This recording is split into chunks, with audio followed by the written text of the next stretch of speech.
श्रीमद् भागवत भगवान की है आरती, पापियों को पाप से है तारती। श्री भागवत भगवान की है आरती, पापियों को पाप से है तारती। श्री भागवत भगवान की है आरती, पापियों को पाप से है तारती। श्री भागवत भगवान की है आरती, पापियों को पाप से है तारती। ये अमर ग्रंथ, ये मुक्ति पंथ, ये पंचम वेद निराला, नव ज्योति जगाने वाला, नव ज्योति जगाने वाला, नव ज्योति जगाने वाला। हरि नाम यही, हरि नाम यही, हरि नाम यही, हरि नाम यही। श्री जगमंगल की आरती, पापियों को पाप से है तारती। श्री भगवान की है आरती, पापियों को पाप से है तारती।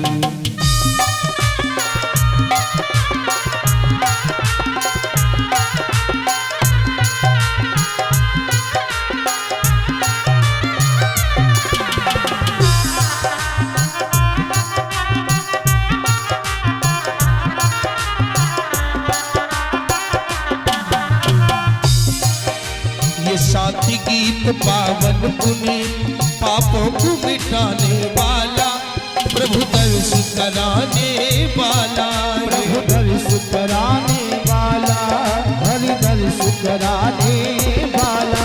ये शांति गीत पावन पुनीत, पापों को मिटाने वाला, हरि दर्श कराने वाला, हरि दर्श कराने वाला, हरि दर्श कराने वाला। ये सुख करणी, ये दुख हरणी, ये सुख करणी, ये दुख हरणी। श्री प्रभु महिमा की आरती, पापियों को पाप से है तारती। श्री भागवत भगवान की है आरती, पापियों को पाप से है तारती।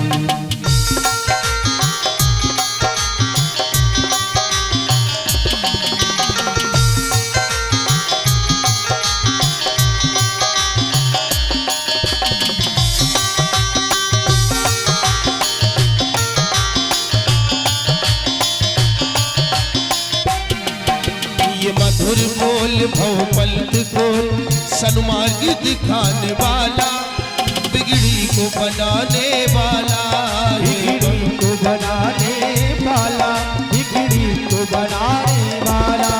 ये मधुर बोल भव पलट खोल, सन्मार्ग दिखाने वाला, बिगड़ी को बनाने वाला, बिगड़ी को बनाने वाला, बिगड़ी को बनाने वाला। हरि नाम यही, हरि धाम यही, हरि राम यही, हरि राम यही। सीताराम यही, राधे श्याम यही, सीताराम यही, राधे श्याम यही। श्री राधा कृष्ण की आरती, पापियों को पाप से है तारती। श्री भागवत भगवान की है आरती, पापियों को पाप से है तारती। श्री भागवत भगवान की है आरती, पापियों को पाप से है तारती। श्री भागवत भगवान की है आरती, पापियों को पाप से है तारती। कर्पूर गौरम करुणावतारम, संसार सारम बुद्धिप्रहारम, सदा वसंतम हृदयारविंदे भवं भवानी सहितं नमामि। त्वमेव माता च पिता त्वमेव, त्वमेव बन्धुश्च सखा त्वमेव, त्वमेव विद्याधरणं त्वमेव, त्वमेव सर्वं मम देव देव। श्री कृष्ण गोविंद हरि मुरारी, हे नाथ नारायण वासुदेव। श्री कृष्ण गोविंद हरि मुरारी, हे नाथ नारायण वासुदेव।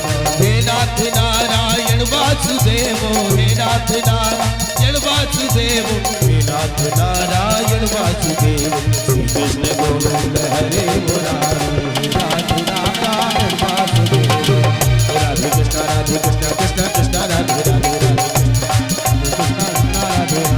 कृष्ण राधे कृष्ण कृष्ण कृष्ण राधे राधे राधे कृष्ण राधे कृष्ण कृष्ण कृष्ण राधे राधे कृष्ण राधे कृष्ण कृष्ण कृष्ण राधे राधे राधे राधे कृष्ण कृष्ण कृष्ण राधे राधे राधे राधे कृष्ण राधे कृष्ण कृष्ण कृष्ण राधे राधे राधे कृष्ण राधे कृष्ण राधे राधे कृष्ण कृष्ण राधे राधे राधे कृष्ण राधे राधे राधे राधे राधे कृष्ण राधे राधे नारायण दीन दयाल जय जगदीश हरे नारायण दीन दयाल जय जगदीश हरे जगदीश हरे जगदीश हरे जगदीश हरे जगदीश हरे जगदीश हरे जगदीश हरे जगदीश हरे जगदीश हरे प्रभु भगतन के प्रतिपाल जय जगदीश हरे नारायण दीन दयाल जय जगदीश हरे कृष्णा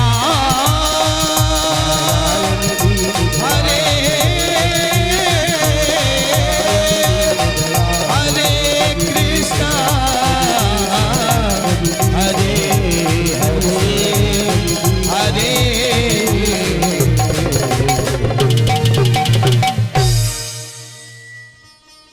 बोलो बाके बिहारी लाल की जय हो सांवरिया सरकार की जय हो श्रीमद् भागवत महापुराण की जय हो जय जय श्री राधे जय जय श्री राधे जय जय श्री राधे श्याम।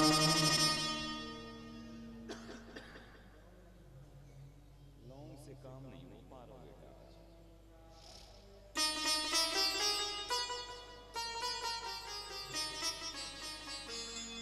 परम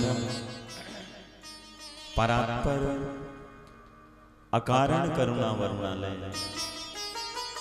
भक्त वांछा कल्पतरु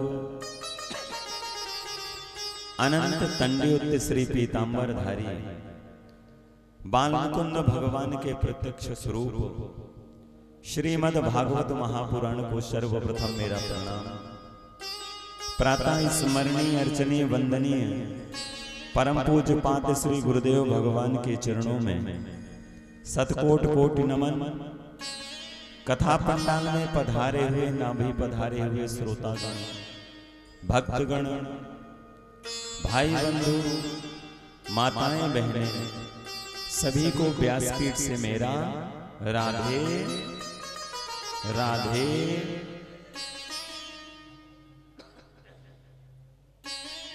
आप लोग तो थोड़ा तेज बोला करो, आवाज हमारी बैठी है आप लोगों की।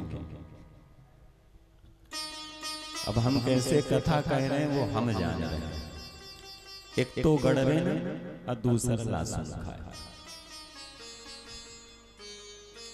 आइए 2 मिनट भगवत नाम का संकीर्तन, इसके बाद ठाकुर जी की महिमा। जिस प्रकार आदेश करेंगे हम आप कथामृत का पान करेंगे, तो भाव से मस्ती से प्रेम से।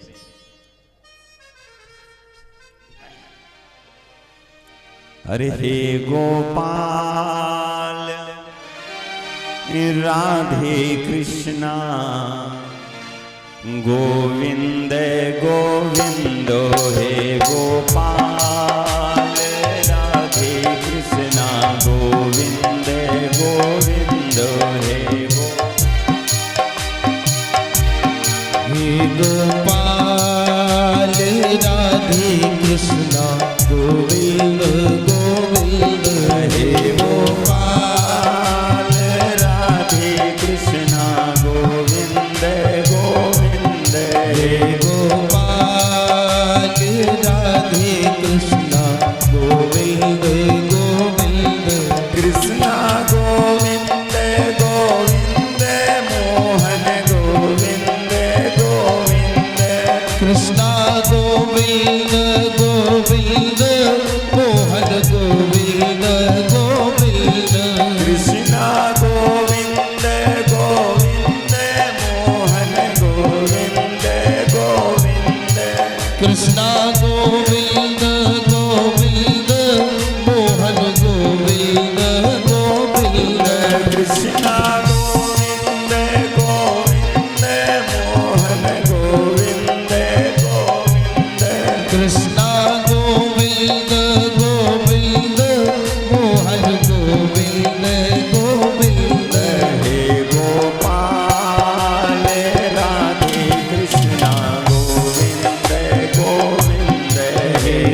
अखियों के नूर समाया पिया, इन अखियों के नूर समाया पिया, मेरी माँ के पिया बनवारी पिया, मेरी माँ के पिया बनवारी पिया, हे गोपाल राधे कृष्णा गोविंद गोविंद, गोपाल राधे कृष्णा गोविंद गोविंद, माधव गोविंद गोविंद, कृष्णा गोविंद गोविंद, माधव गोविंद गोविंद, कृष्णा गोविंद गोविंद, माधव गोविंद गोविंद, कृष्णा गोविंद गोविंद, माधव गोविंद गोविंद, हे गोपाल राधे कृष्णा गोविंद गोविंद, गोपाल राधे कृष्णा गोविंद गोविंद, गोपाल राधे कृष्णा गोविंद गोविंद, गोपाल राधे कृष्णा गोविंद। बोलो बांके बिहारी लाल की जय हो। सांवरिया सरकार की, श्रीमद् भागवत महापुराण की।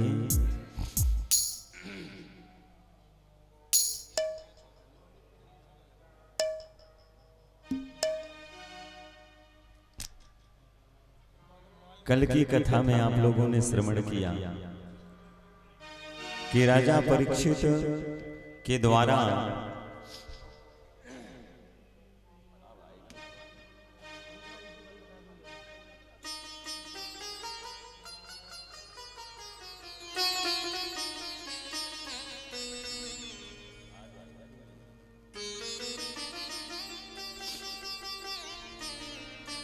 समीप ऋषि जी का अपमान हो गया और उन्हीं के पुत्र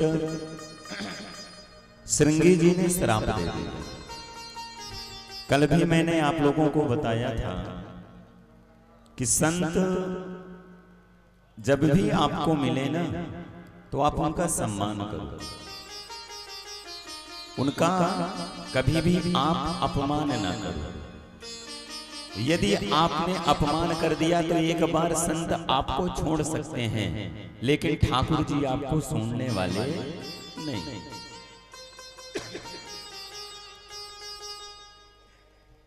राजा परीक्षित बड़े धर्मपरायण थे। राजा परीक्षित कोई आताताई नहीं थे, एक धर्मपरायण थे। धर्म की ध्वजा को फैलाने वाले, धर्म करने वाले, अर्थात कहने का भाव उनके राज्य में हमेशा ही धन होता, धर्म होता था। ये कलयुग का ऐसा प्रभाव, कलयुग के प्रभाव के कारण राजा परीक्षित की बुद्धि विपरीत हो गई और उनके द्वारा एक संत का अपमान हो गया।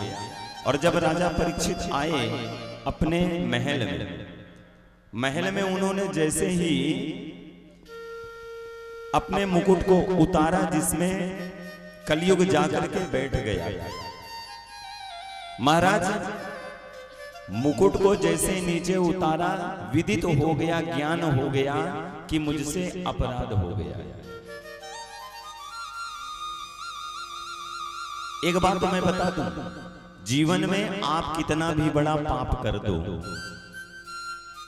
अब पाप करने के बाद यदि आप अपने जीवन में पश्चाताप कर लेते हैं तो वो जो आपने पाप किया है ना, तो उसका 10% पाप का जो फल है वो तुरंत कट जाता है। पूरा तो मैं नहीं कहूंगा, क्यों? पूरा भी कट सकता है यदि मन के द्वारा, मनसा मन के द्वारा आपके जीवन में यदि पाप होता है और मन से ही आप प्रायश्चित कर लेते हैं, तो इस कलयुग में उस पाप का फल आपको नहीं मिलता। बोलो बांके बिहारी लाल की। लेकिन कब नहीं मिलता? जब आप दोबारा मनसा पाप ना करें, आप सोचो कि हम बार बार पाप करें और बार बार पाप करके बार बार प्रायश्चित कर लें, पश्चाताप कर लें, तो हमें वो पाप नहीं लगेगा, तो आपको पाप लगेगा।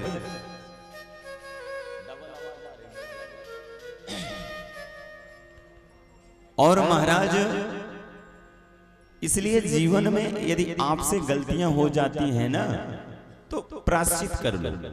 और प्रायश्चित कैसे करना है? ठाकुर के शरण में चले जाओ और ठाकुर जी से निवेदन करो कि ठाकुर जी मुझसे गलती हो गई, भूल हो गई, बस आपका बालक हूं, समझ नहीं पाया, बुद्धि का फेर है, ठाकुर जी इतना करना कि अब मैं दोबारा ये पाप नहीं करूंगा, ऐसा कार्य नहीं करूंगा, एक बार आप हमें क्षमा कर देना। तो ठाकुर जी क्षमा कर देते। राजा परीक्षित के द्वारा पाप हुआ और समीप ऋषि के पुत्र श्रृंगी ऋषि ने श्राप दे दिया कि ये गले में जिसने भी मरा सर्प डाला है मेरे पिता के, आज से 7वें दिन, ध्यान देना आप लोग, आज से 7वें दिन ये तक्षक नाम का बन करके उसको डसेगा और उसके प्राण निकल जाए। हम आप जो बैठे हुए हैं कथा सुनने के लिए, और जो मैं कथा कह रहा हूं, 7 दिन में ही सबको जाना है, 8वां दिवस भगवान ने बनाया ही नहीं, जाना सभी को 7 दिवस में। भगवान ने हम आपको 7 दिवस में बांध रखा है। हमको अपनी औकात यहीं से मालूम हो जानी चाहिए कि हम भगवान से बड़े नहीं हैं या भगवान की सृष्टि से परे नहीं हैं, हम भगवान के बंधन में बंधे हुए हैं। भगवान ने हमें एक उम्र दे दी। ये जो मानव योनि है ना, 4 युग होते हैं ना, 4 युग, 4 युगों के आधार पे इसके आयु को निर्धारित किया गया है। सतयुग में लेख है, सतयुग में मानव की आयु 100 वर्ष, सतयुग में मानव की आयु 1 लाख वर्ष थी। कितने? 1 लाख। और महाराज जैसे ही सतयुग के बाद त्रेता आया तो 1 लाख का 10वां दशांश बचा, 10,000 वर्ष मानव की आयु बची। और जैसे द्वापर आया तो 10,000 का 10वां दशांश 1,000 वर्ष आयु मानव की बची।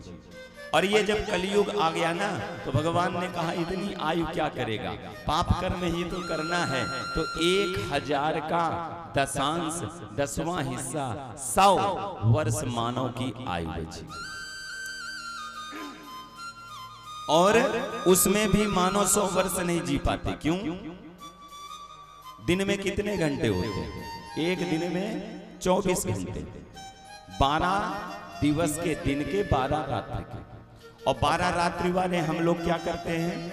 सो के गुजारते हैं। 12 सो के गुजार दिए, तो आधा जो 100 वर्ष का 50 वर्ष है हमने सोने में गुजार दिया। और जब 50 वर्ष हमने सोने में गुजार दिया तो हमारे पास कितना बचा? 50 वर्ष। अब 50 वर्ष में तो 25 वर्ष हम अपनी बाल्य अवस्था अर्थात युवा अवस्था में जब प्रवेश करते हैं तो नाना प्रकार के इधर उधर के कार्य करने में निकाल देते हैं। 25 के बाद माता पिता विवाह कर देते हैं, और विवाह जब कर देते हैं तो दाम्पत्य जीवन में बंध गए और बच्चे हो गए, उनके पालन पोषण में निकाल देते हैं। तो हम इस धराधाम में जब आए तो हमने किया क्या? समय हाथ से निकल जाता है और हम आप कुछ कर नहीं पाते। अर्थात कहने का भाव, हम आपको जीवन में क्या चाहिए? जितना हो सके ठाकुर जी के नाम का कीर्तन करना चाहिए, ठाकुर जी का भजन करना चाहिए। यहां तक अपने द्वारा किसी का अनहित ना हो ये कार्य करना चाहिए। आज राजा परीक्षित से अनहित हो गया, प्रायश्चित कर रहे हैं कि प्रभु उस अपराध का फल मुझे मिलना चाहिए। इतने में एक शिष्य आया, उसने बताया कि महाराज श्रृंगी ऋषि ने श्राप दे दिया है, आप की समस्या बहुत जटिल हो गई है, आप धर्मपरायण हैं। जब सर्प आपको काटेगा, तक्षक नाम का सर्प जब आपको काटेगा तो आपकी अकाल मृत्यु होगी, अर्थात आप प्रेत योनि में चले जाओगे, आप तरोगे नहीं। राजा परीक्षित को यह डर नहीं है कि मैं मर जाऊंगा, क्योंकि मरना तो एक दिन सभी को है, जो आया है उसे जाना है। भगवान भी इस धराधाम में आए हैं ना, तो भगवान भी इस धरा को छोड़ करके गए हैं। ये भगवान की बनाई गई सृष्टि है, तो भगवान के बनाए गए नियम। और महाराज बस इतनी ग्लानि है राजा परीक्षित को कि महाराज जब मेरी अकाल मृत्यु हो जाएगी और पूरी जिंदगी मेरे बाप दादाओं ने, मैंने धर्म की ध्वजा फैलाई है और अंत में मुझे अकाल मृत्यु होगी तो मुझे प्रेत योनि की प्राप्त होगी, इसलिए कुछ न कुछ तो उपाय करना पड़ेगा। और महाराज नगर के जितने भी विद्वानों को पता चला सभी आए, और नगर की छोड़ो देश देशांतर के जितने भी संतों को पता चला, विद्वानों को पता चला, वो आए। और राजा की समस्या इतनी जटिल है कि समाधान नहीं हो रहा। महाराज सभा बैठी हुई है, सभा बैठी हुई है, सभा में सिंहासन में राजा विराजमान है, विद्वद्गण बैठे हुए हैं, संतगण बैठे हुए हैं। और महाराज उसी समय 16 वर्ष के श्री सुखदेव जी महाराज का आगमन हुआ।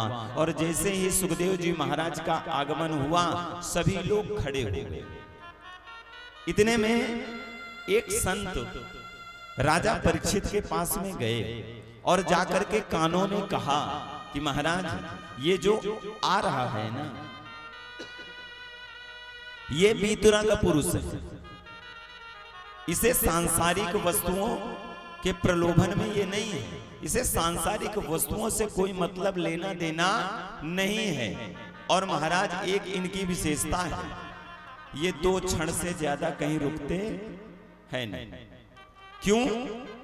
और यदि आप इनसे व्यर्थ की बात करोगे तो ये तुरंत चले जाते हैं। जब आप धर्म संबद्ध बात करोगे और जिस धर्म संबद्ध में ठाकुर के चरित्र का गुणानुवाद हो, अर्थात ठाकुर की कथा हो, तब ये रुकते हैं। महाराज राजा परीक्षित की समस्या है कि आज से 7वें दिन बाद तक्षक नाम का सर्प डसेगा और प्राण निकल जाएंगे। समस्या जटिल है, अब अपने समस्या का समाधान भी करवाना है। और महाराज जो बीतराग पुरुष पधारे हैं सुखदेव जी महाराज,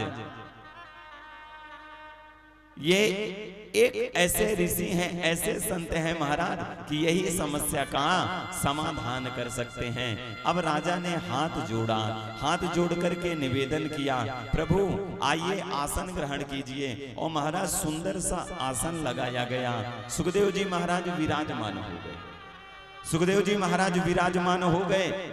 इतने में राजा परीक्षित ने प्रश्न किया कि महाराज ये जो सभा मंडल आपको दिखाई दे रहा है ना, इसका एक उद्देश्य है। सुखदेव जी महाराज ने कहा क्या है?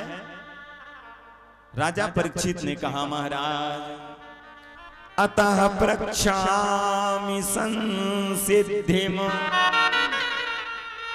योगिनां परमं गुरुं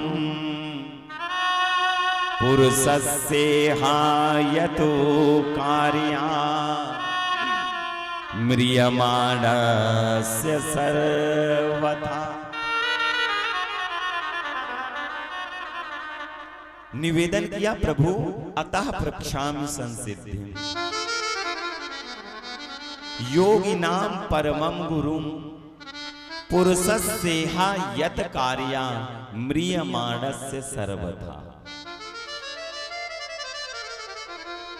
बस आपसे हम ये प्रश्न कर रहे हैं कि प्रभु यदि किसी को पता चल जाए कि मेरी मृत्यु जल्दी होने वाली है, म्रियमाणस्य सर्वथा, उसे ये पता चल जाए कि मेरी मृत्यु जल्दी होने वाली है, तो कोई उपाय है कि उसकी समस्या का समाधान हो जाए। सुखदेव जी महाराज ने राजा परीक्षित को देख करके मंद मंद मुस्काने लगे और राजा परीक्षित से कहा, राजन आपने परोपकार के हेतु प्रश्न पूछा, कहीं आप ये पूछ लेते ना कि प्रभु मैं जल्दी मरने वाला हूं, ऐसा कोई उपाय है कि मुझे मोक्ष मिल जाए, तो मैं आपकी समस्या का समाधान नहीं बताता। आपने पूछा कि यदि व्यक्ति को पता चल जाए कि भैया मेरी मृत्यु होने वाली है, तो उस अकाल मृत्यु से अर्थात मोक्ष की प्राप्ति के लिए कौन सा साधन, कौन सा उपाय करे, तो मैं आपको बताता हूं। पहले 4 कार्य करना पड़ेगा उसे। जितासनो जित श्वासो जित संगो जितेंद्रिया। यदि व्यक्ति को पता चल जाए कि मेरी मृत्यु जल्दी होने वाली है, उसे करना क्या पड़ेगा? पहले 4 कर्म करने पड़ेंगे, 4 कार्य पहले करने पड़ेंगे। जितासनो, पहले आसन पे विजय प्राप्ति करनी पड़ेगी। अर्थात हम आप जब कथा सुनने के लिए बैठते हैं ना, तो नाना प्रकार के आसन चेंज करते हैं ना, या हम आप ठाकुर जी की कथा को सुनते या ठाकुर जी की सेवा करते या मंत्र जाप करते, और हम आप जब बैठते हैं तो नाना प्रकार के आसन बदलते। पहले आपको आसन में विजय प्राप्ति करनी पड़ेगी। जितासनो जित श्वासो। दूसरा, आपको प्राणायाम के माध्यम से अपने श्वसन क्रिया में विजय प्राप्ति करनी पड़ेगी। और तीसरा, जित संगो, आपकी जो संगति है ना वो अच्छी होनी चाहिए। अर्थात कहने का भाव, साधु संतों के पास में जाना बैठना, विद्वत गणों के पास में जाना बैठना, ये नहीं कि मदिरा पीने वाले के पास में जाके बैठ गए, जुआ खेलने वाले के पास में बैठ गए, क्योंकि आप जैसी संगत करोगे ना उसी प्रकार रंग आपके जीवन में चढ़ेगा। जितासनो जित श्वासो जित संगो जितेंद्रिया। चौथा, आपको अपने इंद्रियों में विजय प्राप्ति करनी पड़ेगी। भाई मोक्ष यूं नहीं मिल जाता। हम आप सोचें कि मोक्ष इतना सरल है कि हम अभी स्वर्ग पहुंच जाएं, ठाकुर जी के चरणों में सहारा मिल जाए, ऐसे नहीं मिलेगा। सुखदेव जी महाराज ने राजा परीक्षित से कहा, राजन ये जो इंद्रियां हैं ना, 5 कर्म इंद्रियां, 5 ज्ञान इंद्रियां और इनको चलाने वाला एक सारथी मन, जब इस पे विजय प्राप्त कर लोगे और इसके बाद मनः संधार कारणम, अर्थात आप ठाकुर जी की कथा को सुनोगे या ठाकुर जी का भजन करोगे, आपको मोक्ष मिल जाएगा। बोलो बांके बिहारी लाल की जय।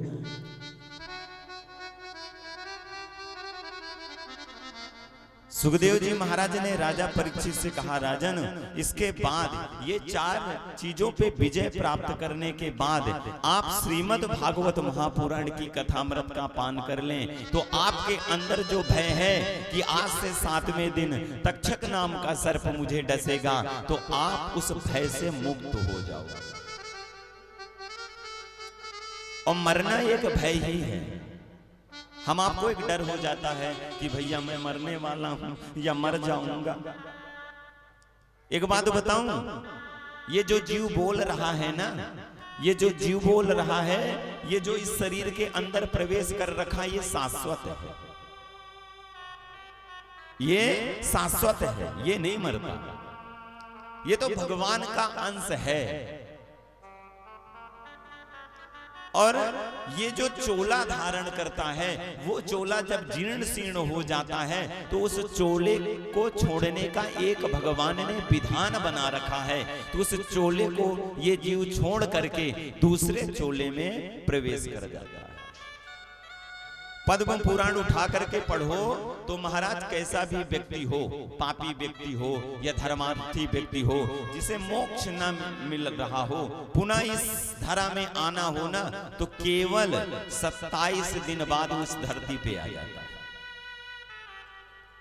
जीव शरीर को छोड़ करके गया और पुनः 27वें दिन नवीन वस्त्र को धारण करके, नवीन योनि को धारण करके इस धरा धाम में आ जाता है। और इतने में ही आपके कर्म, जो पाप कर्म है या अच्छे कर्म है, उसका लेखा जोखा जो ऊपर लिखा जाता है। और वहां जो कहा जाता है ना कि नाना प्रकार के कष्ट जीव को दिए जाते हैं, बस उसी 27 दिन के अंदर सारा कष्ट हो जाता है।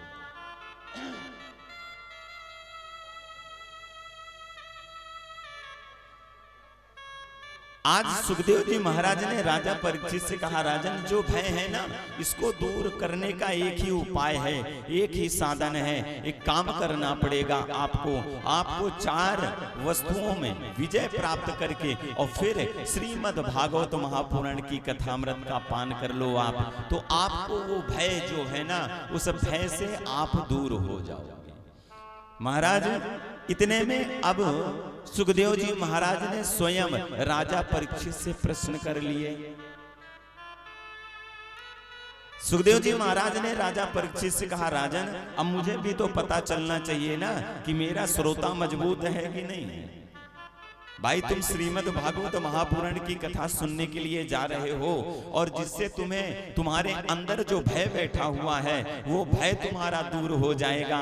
अर्थात कहने का भाव, जब तुम्हें मरने का भय नहीं रहेगा तो अपने आप विदित तो हो जाएगा कि तुम मोक्ष तुम्हें।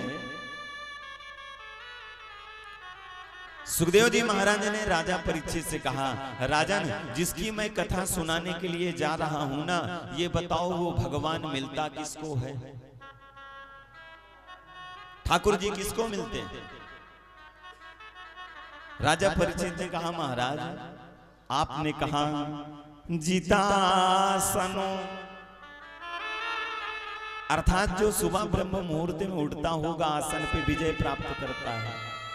और आसन का मतलब ही यही है कि सुबह ब्रह्म मुहूर्त में उठना, 4 से 6 के बीच में उठ ही जाओ। योगी को 4 से 6, और जो हम आप सांसारिक हैं 6 से 8 के बीच में उठ ही जाना चाहिए।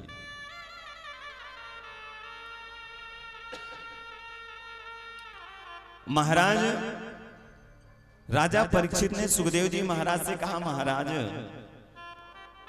जो सुबह ब्रह्म मुहूर्त में उठता होगा और दिन में कम से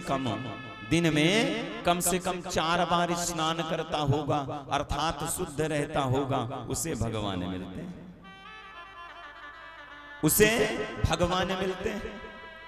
सुखदेव जी महाराज ने राजा परीक्षित से कहा, राजन भगवान ये नहीं देखते कि आप दिन में कितने बार स्नान करते हो, भगवान ये नहीं देखते, ये देखते होते तो रामा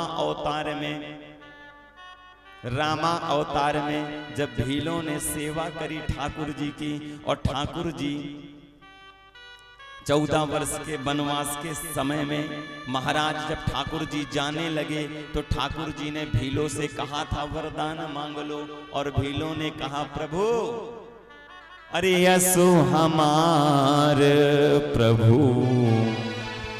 बड़ सेवकाई,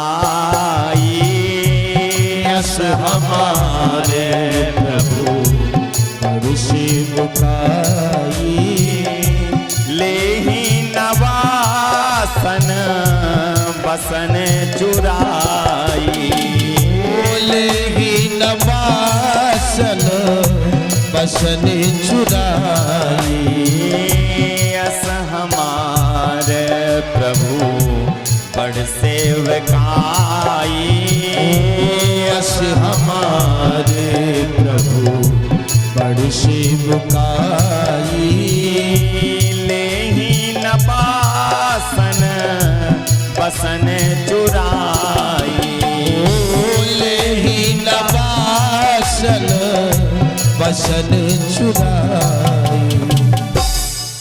चेलों ने कहा था यह हमारे प्रभु बड़ सेवकाई, ले ही न बासन बसन चुराई। प्रभु बस आपने अपनी करुणा कर दी, आपने अपनी कृपा कर दी, आपने कह दिया, बस गदगद हो गए हम, प्रसन्न हो गए। प्रभु जो हमारा कार्य था ना, जो हमारा कार्य था चोरी करना, आपकी सेवा में रहते रहते प्रभु हम वो अपना कार्य भूल गए। बस आपका यही आशीर्वाद हमेशा बना रहे और आपका भजन होता रहे। भील नहाते ही नहीं थे महाराज, वर्षों में कई एक बार स्नान कर लिया और भगवान ने उनके ऊपर कृपा करी। आज सुखदेव जी महाराज ने राजा परीक्षित से कहा, राजन भगवान ये नहीं देखते हैं कि आप कितनी बार स्नान करते हो, भगवान क्या देखते हैं? भगवान क्या देखते हैं? आप लोगों को पता है भगवान क्या देखते हैं? अरे निर्मल मन जन हो, निर्मल मन जन सो मोहि पावा। निर्मल मन जन सो मोहि पावा।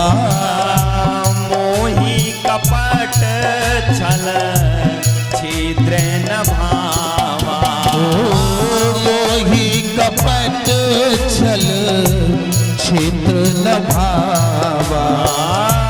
मोहि कपट छल छिद्र न भावा। मोहि कपट छल छिद्र न भावा। आपके अंदर पाप भरा हुआ है, आपके अंदर पाप भरा हुआ है और आप कितना भी माथे में चंदन लगा लो, कितना भी स्नान कर लो और कितना ही भगवा वस्त्र धारण कर लो और कितना ही बापू जी जैसा बाल और दाढ़ी रख लो, कितना आप मंत्र जाप कर लो, भगवान मिलने वाले नहीं। मन में यदि आपके कपट है, आपका मन निर्मल नहीं है, अर्थात आपके मन में केवल एक ही भावना है कि दूसरे की निंदा करना, दूसरे की चुगली करना, दूसरे का अपने द्वारा कितना अनहित हो जाए, तो आपको भगवान नहीं मिलने वाले। आप कितना भी श्रीमद् भागवत महापुराण की कथा सुन लो, कितना राम कथा सुन लो, कितना यज्ञ कर लो, कितना अनुष्ठान कर लो और दिन भर भगवान के चरणों में पड़े रहो, आपके अंदर से यदि कपट नहीं गया तो भगवान मिलने वाले नहीं है। निर्मल मन जन सो मोहि पावा। निर्मल मन जन सो मोहि पावा। मोहि कपट छल छिद्र न भावा। मोहि कपट छल छिद्र न भावा। और भगवान कहते हैं, सुनो, यदि मन बस तुम्हारा निर्मल है और तुम उस समय भगवान का भजन करो और आपके अंदर वो भाव है या नहीं है और आप भजन कर रहे हो, कब? जब आपका निर्मल मन है तब भगवान कहते हैं, भावो कुभावो अनख आलस हूँ। भावो कुभावो अनख आलस हूँ। नामो जपत मंगल दिस दसहूँ। नामो जपत मंगल दिस दसहूँ। आपके अंदर भाव है या नहीं है, भगवान को इससे लेना देना नहीं है। भगवान कहते हैं बस केवल अपने मन को निर्मल कर ले, और यदि तेरी उस समय अवस्था ऐसी नहीं है कि तेरे अंदर भाव है और तू मेरा भजन कर, तब मैं प्रसन्न होऊंगा ना। तेरे अंदर भाव नहीं है, यदि तू मेरा भजन करता है तो मैं तेरे ऊपर कृपा करूंगा। कब? निर्मल मन जन सो मोहि पावा। निर्मल मन जन सो मोहि पावा। मोहि कपट छल छिद्र न भावा। मोहि कपट छल छिद्र न भावा। मोहि कपट छल छिद्र न भावा। मोहि कपट छल छिद्र न भावा। भगवान क्या देखते हैं? भगवान देखते हैं आपका मन कैसे है। और यदि आपके मन में कपट है तो कितना भी भजन करो, भगवान अपनी कृपा, अपनी करुणा, अपना आशीर्वाद कभी भी नहीं देते।